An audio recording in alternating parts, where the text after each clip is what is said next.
जय हो मेरे नीम करोली बाबा। आपके श्री चरणों में मेरा प्रणाम, श्री माँ के चरणों में मेरा प्रणाम, आप सबको मेरा प्रणाम। बिना कुछ समय गंवाए, हाँ, इस चैनल को, बाबा जी के इस चैनल को सब्सक्राइब जरूर करें। तो रजनी जोशी हैं, जो मुन्नी भी कहते थे उनको, किशनपुर से, वो बताती हैं कि बाबा जी हमारे घर में आए तो हम सब खुश हुए। नेचुरली सबने खुश होना ही था कि बाबा जी आए। तो बाबा जी ने क्या किया, हमारी तरफ पीठ की और ऐसे करने लग पड़े कि मैं सो रहा हूँ, मेरे को डिस्टर्ब ना करें। तभी बाबा जी ने बोला कि ये लाइट स्विच ऑफ कर दो, मैं सो रहा हूँ। तो एक भगत उठा और उसने मतलब एकदम बाबा जी की बात मानी और लाइट ऑफ कर दी। लाइट ऑफ कर दी तो सारा अंधेरा हो गया, सारा कुछ अंधेरा हो गया। तो मैंने कहा, बाबा जी आप इतने दिनों के बाद आए हो, है ना, और आप बिना कुछ बोले आप सो रहे हो।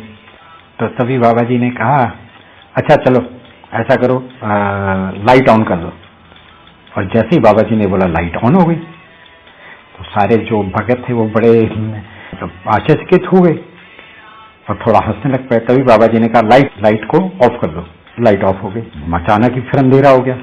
फिर बाबा जी ने थोड़ी देर बोला, चलो लाइट ऑन कर दो। लाइट ऑन हो गई, एकदम हो गई सारे।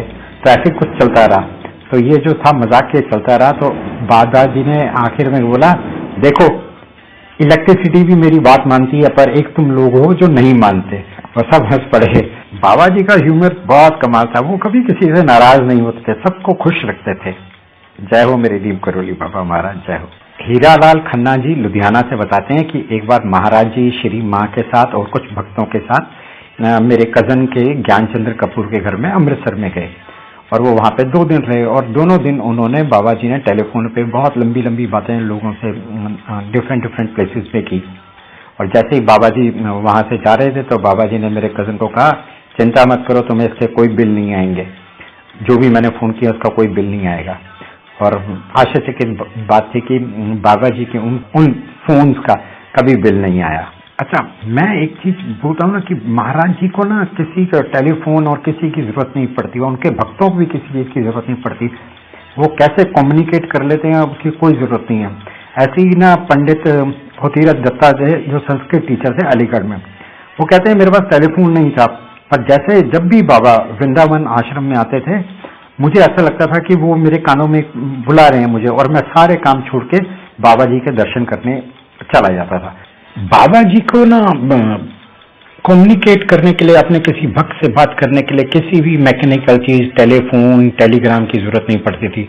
वो अंतर्यामी थे, वो पहुंचे हुए संत जो कभी भी कहीं से भी अपना मैसेज दे देते थे।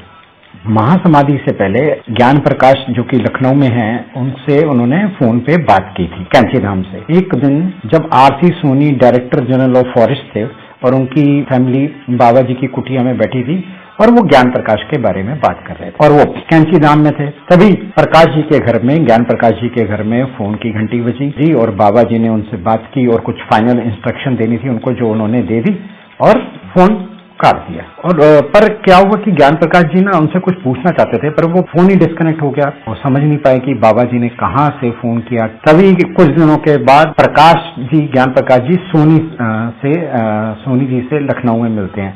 तो प्रकाश उनको बताते हैं कि उनको फोन कॉल आया था बाबा जी से। सोनी ने कहा, अच्छा उस दिन इस समय?